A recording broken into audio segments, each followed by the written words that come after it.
Hello viewers, আপনারা কেমন আছেন? আমি অনেক দিন ভিডিও ছাড়তে পারছি না এই দাঁতের জন্যে। চলুন তাহলে একটা নতুন রেসিপি শেয়ার করা যাক। চিচিঙ্গা ভালো লাগে না তো? এবার চিংড়ি দিয়ে এত টেস্টি বানালাম যে ভুলে যাবেন আপনারা কি খাচ্ছেন। এই চিচিঙ্গা রেসিপি যারা ভেজ তারা চিংড়ি বাদ দিয়ে রুটি দিয়ে খেতে পারেন। তাহলে রেসিপিটা শুরু করি। সবথেকে প্রথমে চিচিঙ্গা ভালো করে ধুয়ে নিয়ে এইভাবে পাতলা করে উপরের পিলটা বার করে নিতে হবে। কাটা হয়ে যাওয়ার পর এইভাবে গ্রেটার দিয়ে ঘষে নেবেন। এটা খুব পাতলা পাতলা হবে আর খুব তাড়াতাড়ি রান্নাটাও হবে।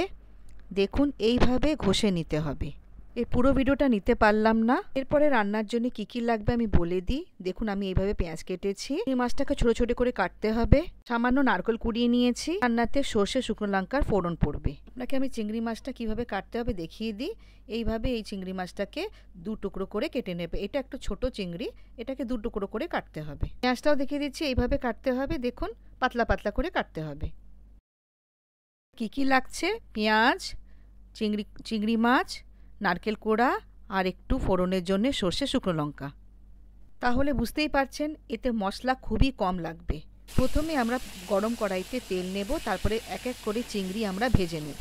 নুন হলুদ তো অবশ্যই দিতে হবে। চিংড়ি মাছ ভাজা হয়ে যাওয়ার পর তুলে নেবেন। একবার আবার আমরা একটা পরিষ্কার কড়াই নেব। কড়াই গরম হয়ে যাওয়ার পর আমরা আবার সর্ষের তেল নেব। এরপর এক এক করে আমরা ফোড়ন দেব। দেখুন শুকনো লঙ্কা আর সর্ষে ফোড়ন দিন।